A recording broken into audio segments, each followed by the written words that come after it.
Cricket ಜಗತ್ತಿನ interesting ಸುದ್ದಿಗಳನ್ನು quick ಆಗಿ ಹೇಳ್ತೇನೆ ಕ್ರಿಕೆಟ್ ರೌಂಡಪ್ನಲ್ಲಿ. ನಾನು ಶಾಂತ, ನೀವು ಸುದ್ದಿಯಾನದ ಸಬ್ಸ್ಕ್ರೈಬರ್ ಆಗೋದಕ್ಕೆ ಮರಿಬೇಡಿ.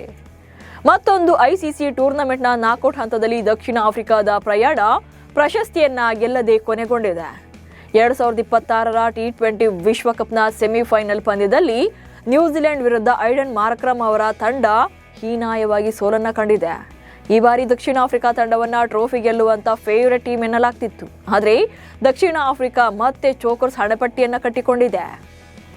T20 ವಿಶ್ವಕಪ್ನ ಮೊದಲ ಸೆಮಿಫೈನಲ್ ಪಂದ್ಯದಲ್ಲಿ ಸಿಡಿಲಬ್ಬರದ ಸೆಂಚುರಿ ಸಿಡಿಸಿ ನ್ಯೂಜಿಲೆಂಡ್ ದಾಡಿಗ ಫಿನ್ ಅಲೆನ್ ಹೊಸ ಇತಿಹಾಸ ನಿರ್ಮಿಸಿದ್ದಾರೆ. T20 ವಿಶ್ವಕಪ್ನ ಇತಿಹಾಸದಲ್ಲಿ ಅತಿ ವೇಗದ ಶತಕ ಸಿಡಿಸಿದ ದಾಖಲೆ ಇದಾಗಿದೆ. ಇದಕ್ಕೂ ಮುನ್ನ ಈ ದಾಖಲೆ ಕ್ರಿಸ್ ಗೇಲ್ ಅವರ ಹೆಸರಲ್ಲಿತ್ತು. ಇದೀಗ ಕೇವಲ 33 ಎಸೆತಗಳಲ್ಲಿ ಶತಕ ಪೂರೈಸಿ ಅಲೆನ್ ವಿಶ್ವ ದಾಖಲೆ ಬರೆದಿದ್ದಾರೆ. ಇಂದು ಮುಂಬೈನ ವಾಂಖೇಡೆ ಕ್ರೀಡಾಂಗಣದಲ್ಲಿ ನಡೆಯಲಿರುವಂತಹ ಸೆಮಿಫೈನಲ್ ಪಂದ್ಯದಲ್ಲಿ ಭಾರತ ಇಂಗ್ಲೆಂಡ್ ತಂಡವನ್ನು ಎದುರಿಸಲಿದೆ. ಈ ಎರಡೂ ತಂಡಗಳು ಸೆಮಿಫೈನಲ್ನಲ್ಲಿ ಸತತ 3ನೇ ಬಾರಿಗೆ ಮುಖಾಮುಖಿ ಆಗ್ತಿದ್ದಾರೆ. ವಾಂಖೇಡೆ ಕ್ರೀಡಾಂಗಣದ ಪಿಚ್ ಸಾಮಾನ್ಯವಾಗಿ ಬ್ಯಾಟಿಂಗ್ ಫ್ರೆಂಡ್ಲಿ ಆಗಿದೆ. ಹೀಗಾಗಿ ಎರಡೂ ಕಡೆಯಿಂದ ರನ್ ಮಳೆಯನ್ನು ನಿರೀಕ್ಷೆ ಮಾಡಬಹುದು. ಅಲ್ಲದೆ ಟಾಸ್ ಗೆದ್ದ ತಂಡ ಮೊದಲು ಬೌಲಿಂಗ್ ಆಯ್ಕೆ ಮಾಡಿಕೊಳ್ಳುವಂತ ಚಾನ್ಸಸ್ ಇದೆ. ಇಂಗ್ಲೆಂಡ್ ತಂಡದ ಆಲ್ರೌಂಡರ್ ಸ್ಯಾಮ್ ಕರನ್ ಟೀಂ ಇಂಡಿಯಾಗೆ ಎಚ್ಚರಿಕೆಯ ಸಂದೇಶ ರವಾನಿಸಿದ್ದಾರೆ. ನಾವು ಮುಂಬೈನ ವಾಂಖೇಡೆ ಸ್ಟೇಡಿಯಂನಲ್ಲಿರುವ ಭಾರತೀಯ ಪ್ರೇಕ್ಷಕರನ್ನ ಸೈಲೆಂಟ್ ಮಾಡ್ತೇವೆ. ನಮ್ಮ ತಂಡ ಯಾವುದಕ್ಕೂ ಕೂಡ ಹೆದರಲ್ಲ.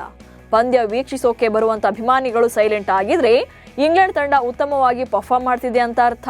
ಹೀಗಾಗಿ ನಾವು ಪ್ರೇಕ್ಷಕರನ್ನ ಸೈಲೆಂಟ್ ಮಾಡ್ತೇವೆ ಎಂದಿದ್ದಾರೆ.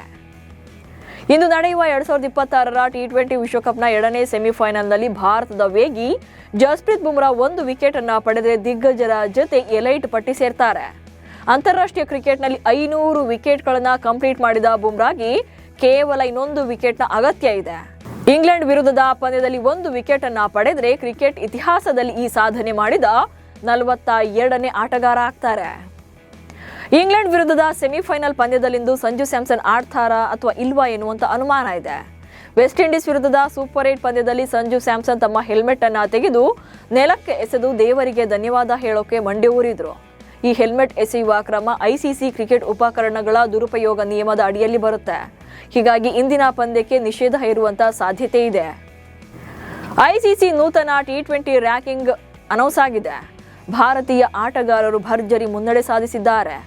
ಇದಕ್ಕೂ ಮೊದಲು 65ನೇ ಸ್ಥಾನದಲ್ಲಿದ್ದ ಸಂಜು ಸ್ಯಾಮ್ಸನ್ ಈಗ 25 ಸ್ಥಾನಗಳನ್ನ ಮೇಲೇರಿ 549 ರೇಟಿಂಗ್ ಪಾಯಿಂಟ್ಸ್ಗಳೊಂದಿಗೆ 40ನೇ ಸ್ಥಾನಕ್ಕೆ ಜಿಗಿದಿದ್ದಾರೆ. ಆದರೆ ಟೀಂ ಇಂಡಿಯಾ ನಾಯಕ ಸೂರ್ಯಕುಮಾರ್ ಯಾದವ್ ಹಿನ್ನಡೆ ಅನುಭವಿಸಿದ್ದಾರೆ. 7ನೇ ಸ್ಥಾನಕ್ಕೆ ಕುಸಿದಿದ್ದಾರೆ. ಬಾಂಗ್ಲಾದೇಶ ವಿರುದ್ಧದ 3 ಪಂದ್ಯಗಳ ಏಕದಿನ ಸರಣಿಗೆ ಪಾಕಿಸ್ತಾನ ಕ್ರಿಕೆಟ್ ಮಂಡಳಿ ತಂಡವನ್ನು ಅನೌನ್ಸ್ ಮಾಡಿದೆ. ಬಟ್ ಈ ತಂಡದಲ್ಲಿ ಬಾಬರ್ ಅಜಮ್ಗೆ ಗೇಟ್ ಪಾಸ್ ಕೊಟ್ಟಿದ್ದಾರೆ. ಮಾರ್ಚ್ 11ರಿಂದ 15ರವರೆಗೆ ಈ ಸರಣಿ ನಡೆಯಲಿದ್ದು ಶಾಹೀನ್ ಆಫ್ರಿದಿ ಪಾಕಿಸ್ತಾನ ತಂಡದ ನಾಯಕರಾಗಿದ್ದಾರೆ. ಆದರೆ T20 ವಿಶ್ವಕಪ್ ವೈಫಲ್ಯದ ಬೆನ್ನಲ್ಲೇ ಬಾಬರ್ ಅಜಮ್ ಹಾಗೆ ಸೈಮ್ ಅಯೂಬ್ ಅವರನ್ನ ತಂಡದಿಂದ ಕೈಬಿಡಲಾಗಿದೆ.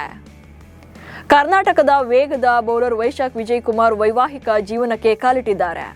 ಬೆಂಗಳೂರಿನ ಅರಮನೆ ಮೈದಾನದಲ್ಲಿ ನಡೆದ ಈ ಮದುವೆ ಸಮಾರಂಭಕ್ಕೆ ಸ್ಯಾಂಡಲ್ವುಡ್ ನಟ ಕಿಚ್ಚ ಸುದೀಪ್, ಕ್ರಿಕೆಟಿಗರಾದ ದೇವದತ್ ಪಡಿಕ್ಕಲ್, ಪ್ರಸಿದ್ಧ ಕೃಷ್ಣ ಸೇರಿದಂತೆ ಹಲವು ಗಣ್ಯರು ಆಗಮಿಸಿ ನವದಂಪತಿಗಳಿಗೆ ವಿಶ್ ಮಾಡಿದ್ರು. ಕ್ರಿಕೆಟ್ ದಿಗ್ಗಜ ಸಚಿನ್ ತೆಂಡೂಲ್ಕರ್ ಅವರ ಪುತ್ರ ಅರ್ಜುನ್ ತೆಂಡೂಲ್ಕರ್ ವಿವಾಹ ಜೀವನಕ್ಕೆ ಕಾಲಿಟ್ಟಿದ್ದಾರೆ. ಇವತ್ತು ಖಾಸಗಿ ಹೋಟೆಲ್ನಲ್ಲಿ ಮುಂಬೈನಲ್ಲಿ ಉದ್ಯಮಿ ಸಾನಿಯಾ ಚಂದೋಕ್ ಅವರನ್ನ ಮದುವೆಯಾಗಿದ್ದಾರೆ. ಈ ಮದುವೆ ಕಾರ್ಯಕ್ರಮಕ್ಕೆ ಸಿನಿಮಾ ಹಾಗೆ ಕ್ರಿಕೆಟ್ ಕ್ಷೇತ್ರದ ಗಣ್ಯರು ಆಗಮಿಸಿ ವಧುವರರನ್ನ ಆಶೀರ್ವದಿಸಿದ್ದಾರೆ. ಇವಿಷ್ಟು ಇವತ್ತಿನ ಕ್ರಿಕೆಟ್ ರೌಂಡ್ ಅಪ್ ಸುದ್ದಿಗಳು. ನಮಸ್ಕಾರ.